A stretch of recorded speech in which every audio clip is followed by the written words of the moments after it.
And here we have the long-awaited TAC-41.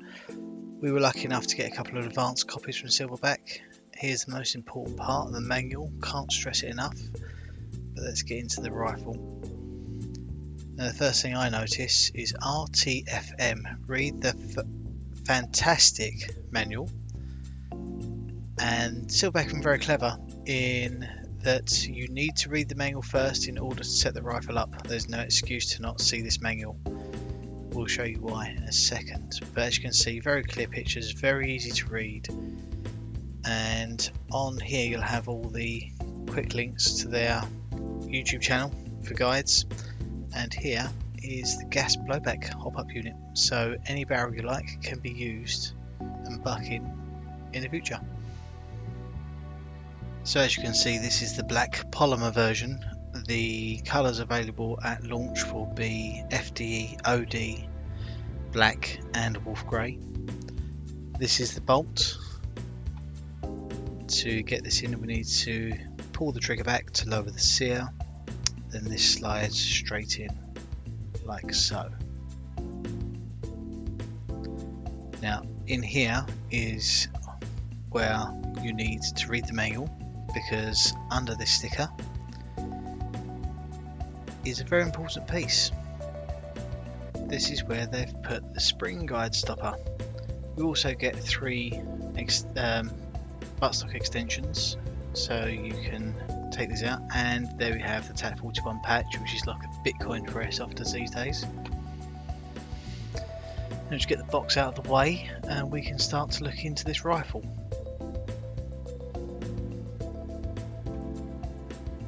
Personally, I think it's absolutely stunning. So the first thing we're going to do is we're going to put the spring guide stopper into place. But in order to do this, we need to get the tools out of the rifle. So we'll undo this bolt here, pull up the cheek riser. It's quite firm. Then here you have a rubber butt pad. Now this rubber butt pad will stop any rattle from the tools. So you just peel that back, and here are your tools here. So what you need to do now is just turn it over and they'll come out. When you first get the rifle, you might need to get some tweezers. It might fall out, it might not, but either way it will come out eventually. Now the spring guide stopper goes in this hole here, so we'll just connect it onto the Allen key with the threaded end, and you'll see on the spring guide stopper it has one flat edge here. This flat edge goes towards the front of the rifle. Now I prefer to push the mag release latch forwards and hold it forwards just so it doesn't get in the way of the Allen key, and you'll feel it snap into place. Unwind the Allen key and it's there. Now from here you can just test by cocking the rifle. Very simple to do.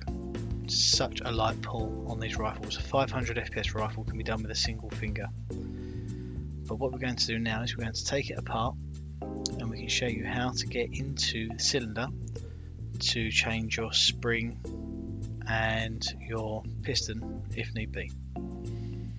Slide straight out. Now this which is on the rifle here, this goes straight onto the end of the piston head and undoes. When you do this first time from factory, I would actually recommend using a 10mm spanner, just because when they're done from the factory they're quite tight. It's as simple as that. As you can see, this has a variable mass piston in and it has a 110 spring in there. There's your spring guide. This is firing at 500 feet per second. And you can see on the variable mass piston I've put an air braked piston head. This is variable mass piston. You can take this has got a different sear because that's for the SRS. You can take the sear off the stock piston from the TAC-41, screw it straight onto the variable mass piston, and it will slot straight together. So we'll just put this back together again. You can also see how quick and easy this is to do on site. I wouldn't do it in the field personally, I would rather do this in the safe zone. And you can get your rifle pretty much bang on where you need it to be. So we just do this up again. And again, we'll just start to build the rifle again. So trigger back, cylinder in. When this is in, you'll see there's 2 screws at the front of the trigger. They're actually the adjustment screws, and as soon as they're both down, that's when that's fully properly engaged. From here as well, you can see this is how you convert the rifle from a right to left-handed. This sliding piece comes out, just flip it round, straight back in. But for now, Silverback have already done the video on how to convert this to a left-handed rifle by unscrewing the bolt here, swapping it over, and it all goes back together again. It's very simple, very quick. It's already been covered by Silverback, so we're not going to teach you to suck eggs and just repeat another video.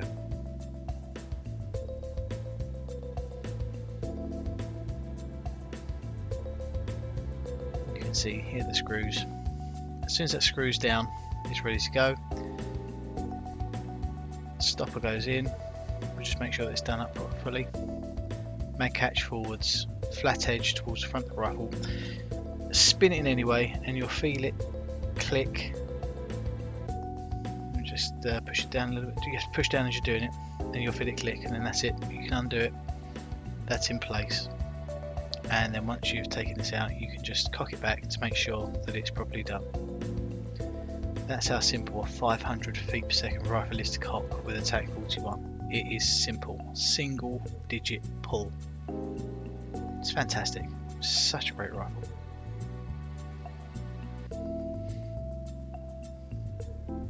So now, using the same tool, we're going to take the outer barrel out. The outer barrel comprises of the hop unit and the inner barrel as well. There's only 3 tightening screws here, 5mm screws, which this tool is designed for. And the TDC hop is also built in by Silverback, and it's that simple. That's the outer barrel, the hop unit and the inner barrel all in one. To get into the hop unit, you're going to need a 3mm Allen key and a 2.5mm Allen key. The 3mm Allen key is for the top, and this one here is the 2.5mm Allen key for the bottom. So you'd undo the bottom screw first, then the top screw.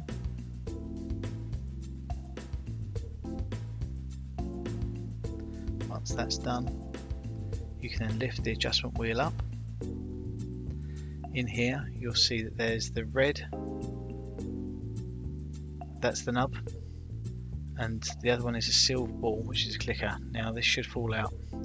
If in doubt, let's just flip the camera around to get a better angle. So use pliers on the nub, and that was never going to work. So if in doubt, tap it out.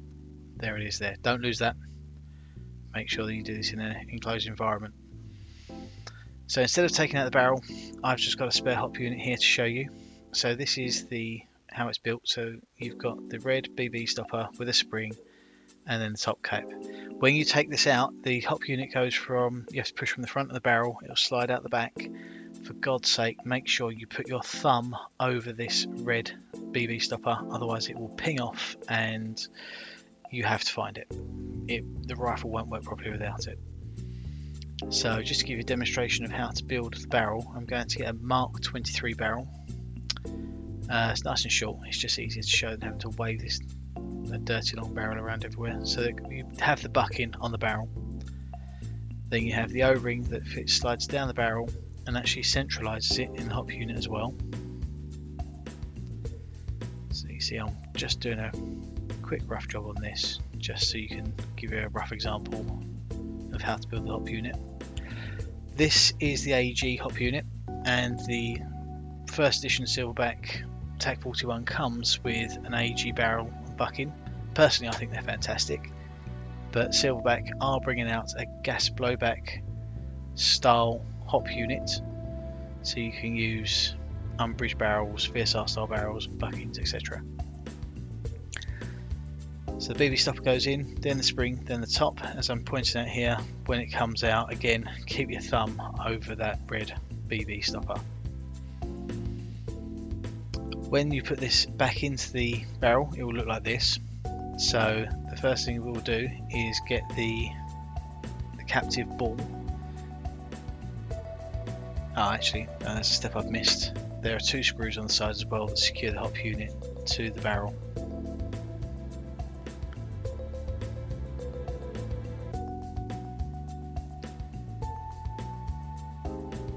So now, when you're putting this back in, this is quite fiddly.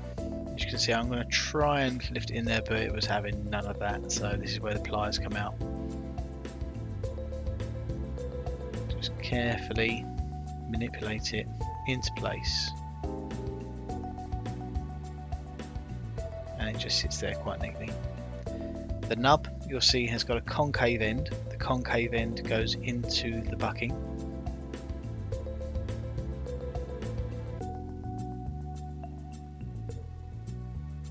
So we'll just turn this around to try and get the best view for you to see it. As you can see, there's the concave end, so that goes straight down.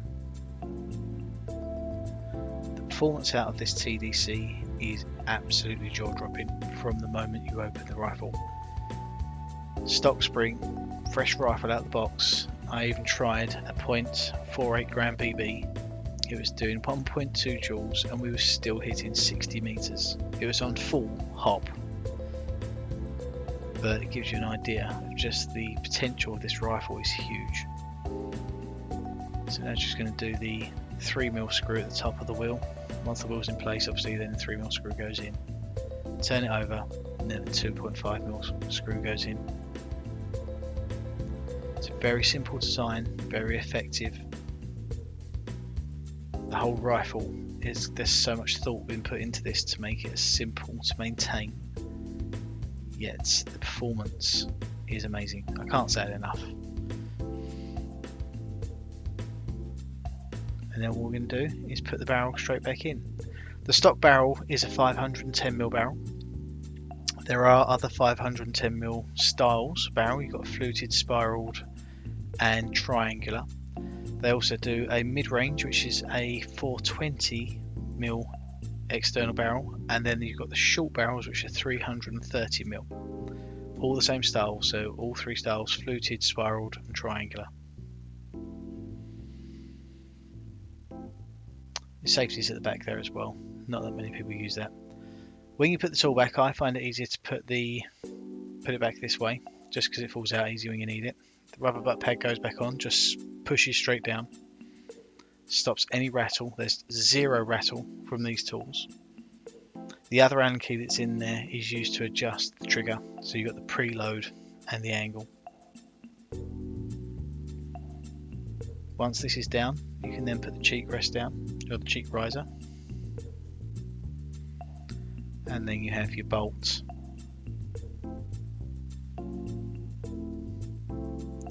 your tightening key,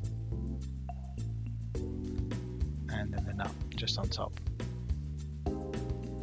It's as simple as that. I find the Rizzy is actually a little bit higher, so I do have this elevated slightly.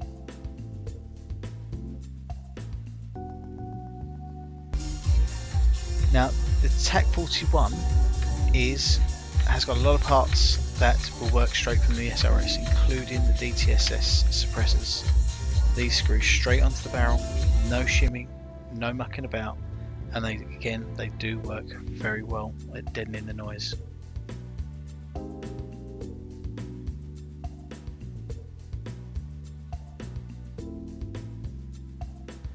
Now we're going to look at the magazines. It comes with a short 48 round magazine. It's got a very easy way of getting the BBs out to clear your mags. So we'll just show you. We'll just put some random BBs in. And when you want to clear it, there's still some left in there. So there you go. They just shoot straight out. To load your magazine, it's an AK style loading, but you don't hook it fully in at the front like this. You need to leave a small gap, about 5mm or so, and then push the back and the whole thing will click into place. If you do it with the fully in the front, then it will just bounce back out. So you need to do 5mm gap, push in the back, and then that will just click straight in there. magazine release, literally throws the mag out into your hand. In here you'll see this is where we release the stored BBs. There's a red button which you can pretty easily clear them out. The rifle also comes, as I said before, with 3 butt pad spacers, so if you need to increase the length, if you have quite long arms or you just find it more comfortable, then again 5mm Allen key. Just undo the 2 screws on the butt pad. Now these are quite long screws, you can either choose to just loosen them as I'm doing here, or you can take them fully out. So this does take some time, unfortunately, so we'll just speed this up. It'd be nice to work this quick, it'd make things so much easier, wouldn't it? So as you can see from here, we can now start to insert these. There's 2 nubs at the top, these go towards the front of the rifle.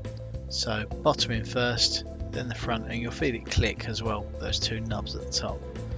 Second one can click in, and the third one won't fit in that gap because I've not loosened them enough. With the screws that are supplied, I believe that you can only get 3 butt pad spaces in there before the screws run out of thread. So you can see they're just making a little bit of extra room. Again, same way as all the others. Still not enough room, Jay. And oh god, this is embarrassing to put this on a video really, but we'll, you know, warts on all video. We're not all perfect. Although I'd like to think I'm close. So yeah, all 3 now in place, and then you can just tighten those up again just to keep them nice and tight and in place as they should be.